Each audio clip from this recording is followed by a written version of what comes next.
On this super review, let's take a look at the Ikko OH10. Now it's been about 6 months, but I've previously reviewed the Ikko OH1, which is around $140 in-ear monitor with a nice balanced sound, nice strong bass, and just a really attractive look. And now they're coming out with a new model. This is the OH10, which is different in some pretty key ways, not the least of which is that this is a more expensive model. This is now around $190. The other big difference is that the shells here are gonna be made out of all copper, allegedly, and then they've got a titanium coating. So the coloring on this thing is gonna be different. It's not gonna be bright blue the way that it was on the OH1, but interestingly, they've kept the same driver configuration. So you still got the one Knowles balanced armature driver and then the one dynamic driver for the low frequencies.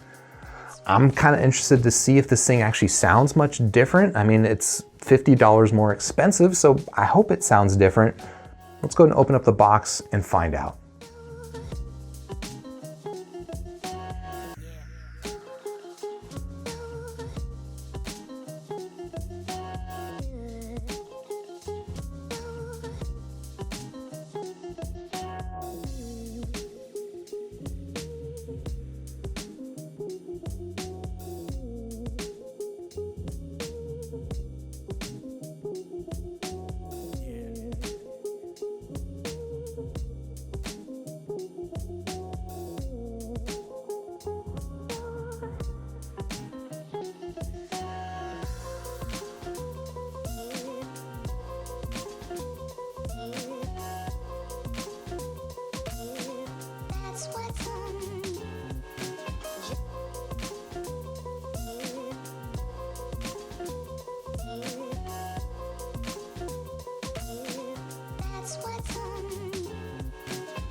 All right, so after spending about a week with the Ikko OH10 and comparing it to the original OH1, as well as a couple of other earphones that I think are pretty comparable, I'm ready to let you know what I think about this thing. And like I normally do, I'm gonna start by talking about the build of this thing. And just right off the bat, looking at this earphone, I think you will agree, this is a very, very pretty earphone. In fact, I think the OH10 is the best looking earphone that I've got, like by far, and possibly also the best looking earphone I've ever seen. I don't know, maybe that's going a little bit too far, but man, this is a really seriously good looking earphone. And you could say the same thing about the OH1. I thought the OH1 was also a really nice looking earphone, and they've just taken it to the next level by coloring it in this, I don't know, it's like this gunmetal-ish kind of silver that's polished, kind of reminds me of like a polished hematite rock. And you might expect that a finish like this in a darker color might be pretty prone to fingerprints, but somehow they've actually managed to avoid that. I don't really have any issues with fingerprints on this. Other thing that's worth calling out about the build of this thing is that it is especially heavy. And that could be, I don't know if that's a good thing or a bad thing. I mean, it feels kind of nice. It definitely feels like you're getting your money's worth. And from what I understand, I think I might have mentioned it, but these things are made out of a copper shell. And it seems that that copper shell is quite a bit heavier than the aluminum shells of the OH1. I don't know, can I really give you a good sense of the weight here in video? Well, here, I'll just hold it by the ends of these hooks, and these are a little bit stiff, but you can just kind of see how much these things sag. I would say that each bud probably weighs about as much as 2 normal buds, if that makes sense. In terms of comfort, I don't think that it really becomes an issue except for in, longer listening sessions. I think when you first plug these things into your ears, you're not going to notice the weight. And they are a pretty comfortable fit, just like the OH1 is. The stems on the buds are a little bit on the short side, but I don't have any issue with creating a nice seal and just getting a really nice, easy fit. But that weight does, I would say after about an hour or so, the weight does start to become noticeable. It doesn't make it like unbearable or anything like that, but you do start to notice that it is a heavy earphone. This cable that comes with the OH10 is a pretty solid cable. I wouldn't say it's an excellent cable, but it is a very solid cable. I think that it looks pretty nice. It handles very well. It doesn't, remember its shape or anything like that. It coils up well, doesn't fight me. All the good aspects of a cable. It's also got some pretty nice color matching hardware up here as well as up here near the buds. Yeah, I don't know, not a ton to say about the cable except that it's a pretty solid cable, and it is nice to see that Ikko has improved. That was actually my one complaint with the build of the OH1, is that the cable that came with that earphone was just kind of half-assed, and well, we don't have that issue here with the OH10. The other accessories that this thing comes with is it comes with a pretty standard set of ear tips. I think it came with narrow bores and wide bores, all in silicone, and frankly, I just stuck with the wide bores, and I don't know, no complaints, but really no comments on those tips. They're decent tips. The OH10 also came with a little carrying pouch, and it was, I don't know, I'm not gonna use that carrying pouch, I don't think. I mean, it's good enough for me to hold those extra tips, and it's kind of nice to have, but it doesn't have any hardness to the shell. There's no form to it, so I don't know that it's going to be especially protective. Not that I necessarily need it, but if I'm going to be putting these things in a case, I've got some other options that I'd probably go with. One thing I don't have another option for is a pin, P-I-N pin. These are the only earphones that I've gotten so far that come with a little pin, and they come with it's just like the Ikko logo, little fox, and the word Ikko, I think. It's a nice pin. I think that's actually kind of a cool little touch. I don't know what to do with it, but if I were into flaring myself, that's for sure something I would put on my, I don't know, backpack or something. So that leads us to talking about the sound of the Ikko OH10. And as similar as this looks to the OH1, I kind of expected it to sound pretty similar to that earphone. And for, I think the OH1 goes for around $140. I think it's a pretty good sound for the money, but these things are costing nearly $200. And so my expectations start to rise a little bit, and I don't know that for that sound, just getting this nice build quality would be worth the extra $50. But I am happy to announce, I'm happy to share that I think that these things sound actually noticeably different than the OH1, and in my opinion, these things sound noticeably better. The sound signature here with the OH10 I would describe as actually fairly similar to the OH1, which is to say, it's got some bass emphasis. It's a fairly bassy earphone, pretty lean lower mid-range with a little bit of an upper mid-range lift and pretty relaxed treble. The big differences here versus the OH1 is that the OH10 has got much stronger sub-bass emphasis. Like some of the biggest sub-bass that I've got in an IEM, at least, well, I don't know, what's the sub-bassiest earphone that I've got is probably like the KZ ZS7, and I don't think that's particularly well done. This, however, is very well done, in my opinion. I think I mentioned the lower mid-range is fairly lean, so even though you've got that big sub-bass sort of hump at the one end of the frequency range, these never sound cloudy or muddy in the least. That lower mid-range and even like the mid-bass is pretty well smoothed out. And then you get to the upper mid-range, which is where the OH1, the older earphone, the blue one, that one has got a bit of a lift, and you could say that's where it's a little bit a little harsh in the upper mid-range. Not like, it's not especially shouty or anything like that, but it does have a little bit of grit in that upper mid-range. And here with the OH10, I think there is significantly less lift in the upper mid-range. There's enough still there that it pulls the vocals forward a little bit, but they're definitely still in sort of the mix of the sound rather than out in front of it.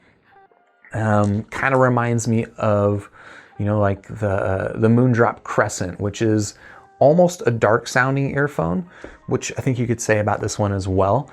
There's less upper mid-range lift there than there is in the OH1. And whether it's just that amount of frequency or if it's also just down to the tuning, I think that the effect is here with the OH10, it's just a much smoother sounding earphone. Similarly, the treble's fairly rolled off.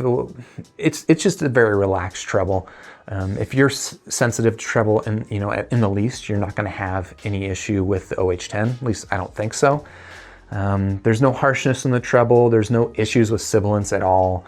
In the upper treble, you know, it's still fairly relaxed.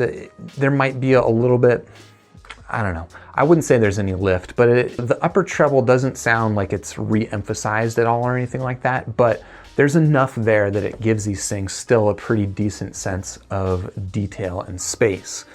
But overall, the sound signature really is about just kind of smoothness and clarity that comes from that big sub-bass hump down into just a really nice gradual, delicate, I guess you could say, upper mid-range lift. Just overall, I think a very pleasant sound signature that you could listen to for hours, and I don't know, I definitely have. So I already talked about how the OH10 compares to the OH1.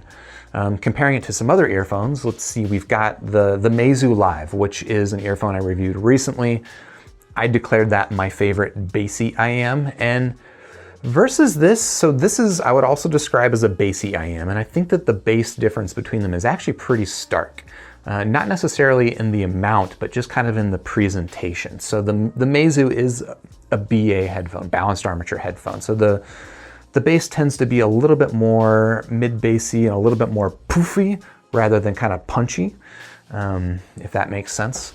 Here, because this has got a dynamic driver, you know, doing that low frequency, I think that the bass here is a lot more sub-bass focused, and there's more texture to the bass here with the OH10. I think that the Meizu is also a darker sounding earphone where, you know, I mentioned there is a little bit of upper mid-range lift here, but not a ton. I think there's even less with the Meizu. And then the Meizu has got even a little bit less treble, but a little bit more sort of extended treble, so that I think the effect is that, in my opinion at least, the Meizu's got a little bit more texture in the upper treble, while these have a little bit more texture in the sub bass. So which one you're gonna prefer, I don't know. Which one do I prefer? It kind of depends on the song and in my mood. I do find that the Meizu's maybe a little bit more clinical and